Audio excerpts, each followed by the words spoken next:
Kino-call out pa rin ng iba mga fans at media bakit hindi na-suspend si Jamal Murray na magkaroon ng tatlong magkakaibang insidente during Game 2 ng Nuggets at Minnesota game. Una kasi doon, yung binato ni Jamal Murray yung isang hit pack na meron pang isang insidenteng binato rin niya yung towel sa court at yung money gesture niya sa referee na tatlong insidenteng hindi binigyan ng technical. Iba pa yung kay Coach Mike Malone na sinigawan niya yung referee at hindi siya nabigyan din ng technical.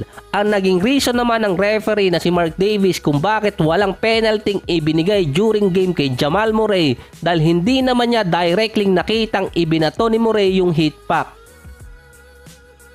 Nalaman lang niyang merong ibinato sa loob ng court after makapuntos ni Karl Anthony Towns. Hindi rin di umano directly may tinatarget siyang player o result lang yon ng frustration sa game. May foreign object din sa loob ng court na pwedeng mag-cause ng injury na kung fan ang gumawa nun malamang paalisin sa arena at ibaban pa.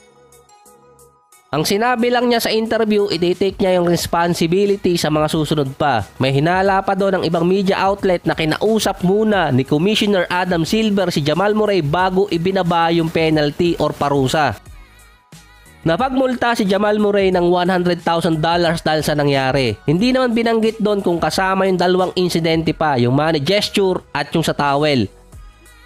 Ang pinagbasihan di umano kung bakit walang suspensyong binigay kay Jamal Murray ay dahil sa track record. Wala kasi siyang historyng ginawa ng gulo sa NBA. Hindi tulad ng mga players gaya ni Patrick Beverley na ngayon iniimbestigahan ng mga pulis sa Indiana at dito kay Draymond Green. Si Draymond kung siya ang gumawa nun malamang suspended siya. Pangalawa, yung Minnesota at Nuggets series ang may mataas na viewership sa second round. Sa usual average kasi ay mababa pa yon. Pero meron silang 4.9 million na viewership at mataas yun sa Nuggets at Minnesota. Nasa 20% ang inangat ng viewership ng dalawang team. Sa first round, ang estimated na kinita ng NBA mula sa kanilang mga media partner ay $201 million.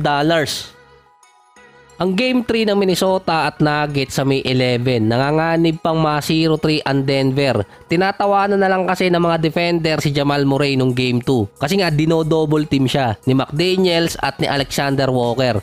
May iba pang players pa kasing sasalubong kay Jamal Murray kung sakaling papasok siya. Kaya si Jokic nagiging solo flight. Napipigilan pa si Jokic ni Naz Reid, 6'9" na 264 pounds na 7'3" ang wingspan. Sa playoffs din si Jamal Murray, 20 points, 5 rebounds, 6 assists, 37% sa field at 28% sa 3-point area. Mababa yon sa kanyang usual average.